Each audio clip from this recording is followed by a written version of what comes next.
తాడేపల్లి వైఎస్ఆర్సీపీ ఆఫీసులో మాజీ మంత్రి అంబటి రాంబాబు మీడియాతో మాట్లాడుతున్నారు. లైవ్ చూద్దాం. ఎందుకు ఈ విషయాన్ని చెప్తున్నానంటే నిన్న మొన్న ఇంకా వారికి ఉన్న మీడియా, ముఖ్యంగా వారికి ఉన్నటువంటి పత్రికలు రాస్తున్నాయి, రాష్ట్రానికి జలహారతి, గోదావరి బనకచెర్ల ఒక అద్భుతమైన ప్రాజెక్ట్, ఇది గేమ్ చేంజర్, ఇది తయారైతే రాష్ట్రం సస్యశ్యామలం అయిపోతుంది, కరువు కాటకాలన్నీ పోతాయి అనే మాట మాట్లాడుతున్నారు. మంచిదే. అసలు ఈ గోదావరి బనకచెర్ల ఈయనే కనిపెట్టినట్టు, ఈయనే దాన్ని ప్రారంభించబోతున్నట్టు చెప్పేసుకుంటున్నాడు. వాళ్ళు రాసేసుకుంటున్నారు. అమ్మాయికి జనం నిజం అనుకుంటారేమో అని మాకు అనుమానం. అందువల్ల నేను ఈ విషయాన్ని మీకు సవివరంగా సాధ్యమైనంత వరకు వివరించాలనే ఉద్దేశంతో మీ ముందుకు రావడం జరిగింది. ఏ విధంగా అయితే జలయజ్ఞం నా సొంతం అని ప్రచారం చేసుకుంటున్నారో, ఇవాళ గోదావరి బనకచెర్ల స్కీమ్ కూడా, అంటే నదుల అనుసంధానానికి సంబంధించినటువంటి ఈ స్కీమ్ కూడా తనదేను అని ప్రచారం చేసుకునే తాపత్రయాన్ని మనం ఇక్కడ చూస్తున్నాం. అది కరెక్ట్ కాదని చెప్పేటటువంటి ప్రయత్నమే నాది. ఏ ప్రాజెక్ట్ అయినా నేను మనవి చేస్తున్నా, ఈ రాష్ట్రంలో వ్యవసాయానికి నీటికి సంబంధించిన ఏ ప్రాజెక్ట్ అయినా డాక్టర్ వైఎస్ రాజశేఖర రెడ్డి గారే శ్రద్ధ చూపాడు. ఆ తర్వాత ఆయన కుమారుడైనటువంటి జగన్మోహన్ రెడ్డి గారు అధికారంలోకి వచ్చిన తర్వాత కూడా ఆయనే ఈ జలయజ్ఞాన్ని పూర్తి చేయాలని తాపత్రయపడినటువంటి వ్యక్తి. 5 సంవత్సరాల పాటు జగన్మోహన్ రెడ్డి గారు అధికారంలోకి రాగానే గోదావరి జలాలు మనందరికీ తెలుసు, కృష్ణా గోదావరి మనకు ప్రధానమైనటువంటి నదులు. కృష్ణలో నీరేమో ఒకసారి వస్తుంది, ఒకసారి రాదు, ఒకసారి పొంగి పొరలిద్ది. నీడైతే లేక మా పల్నాడు ప్రాంతంలో పంటలు కూడా వేసుకోలేదు. అందువలన కృష్ణా జలాల మీదే పూర్తిగా ఆధారపడుకోకుండా అనేక వేల క్యూసిక్లు, లక్షల క్యూసిక్లు, టీఎంసీలు సముద్రంలో కలిసిపోతున్నటువంటి గోదావరి నది మీద పోలవరం ప్రాజెక్టును నిర్మించి దాన్ని కృష్ణా డెల్టాకు అలాగే రాయలసీమకి వాడుకోవాలని ఆలోచన చేసినటువంటి వ్యక్తే కాకుండా ఆచరణ పెట్టినటువంటి వ్యక్తి డాక్టర్ వైఎస్ రాజశేఖర రెడ్డి గారు. ఆ తర్వాత జగన్మోహన్ రెడ్డి గారు అధికారంలోకి వచ్చిన తర్వాత గోదావరిలో పోయేటటువంటి నీరు 2000 టీఎంసీలు పోతూ ఉన్నాయనేటువంటి భావన చాలామందిలో ఉంది. దీని నుంచి కొన్ని టీఎంసీలను మనం కృష్ణా జిల్లాలకు వాడుకోవాలి, రాయలసీమకు వాడుకోవాలని కృష్ణా డెల్టాకు కావాల్సింది వాడుకోవడం కోసం కాలువలు తవ్వారు, నిర్మాణం జరుగుతూ ఉంది. అది ఒక అంశం.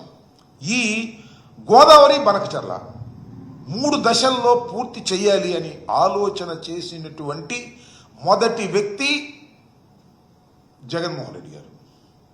ఇతని ఆలోచన కాదని మనవి చేస్తున్నా. చంద్రబాబు నాయుడు గారి ఆలోచన కాదని మనవి చేస్తున్నా. ఆయనకి ఇలాంటి ఆలోచనలు రావని కూడా ఈ సందర్భంగా నేను చెప్తున్నా. ఇలాంటి ఆలోచనలు ఎవరికైనా వస్తే తాను సొంతం చేసుకుని దీనిలో ఎలా సొమ్ము చేసుకోవాలో ఆలోచన చేసేటటువంటి రాజకీయవేత్తే నారా చంద్రబాబు నాయుడు గారిది తప్ప మరొకటి కాదు. జగన్మోహన్ రెడ్డి గారు అధికారంలోకి వచ్చిన తర్వాత ఇరిగేషన్ శాఖతో సంబంధించి వారందరినీ పిలిచి మాట్లాడి ఏ విధంగా చేయాలని ఆలోచన చేసి 280 టీఎంసీలను గోదావరి నుంచి కృష్ణానదిలో వేసేదాక, అంటే ఇప్పుడున్నవి కాక 17,000 క్యూసిక్లకు సంబంధించి ఇవాళ కాలువలు ఉన్నాయి. జగన్మోహన్ రెడ్డి గారు నాన్నగారు అయినటువంటి రాజశేఖర రెడ్డి గారి టైంలో ఆ కాలువలు 90% పూర్తి అయిపోయి ఇవాళ సరే ఎత్తిపోతల పథకం ద్వారా ఆ నీరు మనకు వస్తున్నటువంటి సందర్భాలు కూడా మనం చూస్తున్నాం.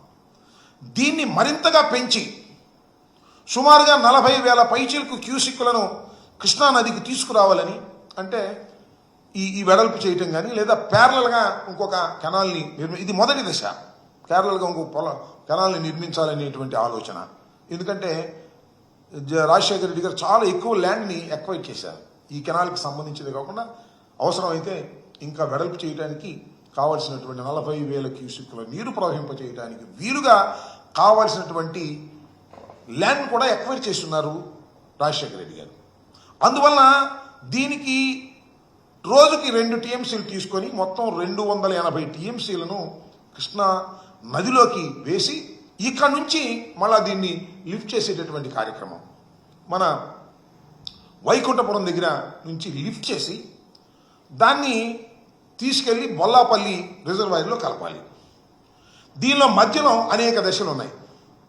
5 చోట్ల లిఫ్ట్ చేయాల్సి ఉంటుంది. ఎత్తు ఎక్కువ కాబట్టి సుమారుగా 166 మీటర్ల ఎత్తుకి దీన్ని తీసుకువెళ్ళాలి. వాటర్ని ఇక్కడి నుంచి లిఫ్ట్ చేయాలంటే ఎగువకు వెళ్ళాలి కాబట్టి అందువలన ఈ కృష్ణానదిలో వైకుంఠపురం దగ్గర లిఫ్ట్ పెట్టి దశల వారీగా 5 లిఫ్టులు పెట్టి తీసుకువెళ్ళి సత్తెనపల్లి నియోజకవర్గంలో ఉన్నటువంటి నర్సింగపాడు దగ్గర ఏదైతే టోటల్గా నాగార్జున సాగర్ కెనాల్ వస్తుందో 80వ మీటర్ దగ్గర 80వ కిలోమీటర్ దగ్గర దానిలో వేసి ఆ నీటిని అక్కడి నుంచి మళ్ళీ 90వ కిలోమీటర్ దాకా నడిపి ఈ నడపడానికి కావలసినటువంటి అదపు నీరు ఉంది కాబట్టి ఈ 80 నుంచి 91వ కిలోమీటర్ వరకు వెడల్పు చేసి పగడ్బందీగా అక్కడి నుంచి లిఫ్ట్ చేసి బొల్లాపల్లిలో ఒక రిజర్వాయర్ని క్రియేట్ చేసి 150 టీఎంసీలు అక్కడ నిల్వ చేసి ఒక రిజర్వాయర్ని క్రియేట్ చేయాలనేటువంటి ఉద్దేశంతో ఒక పెద్ద ఎత్తున 150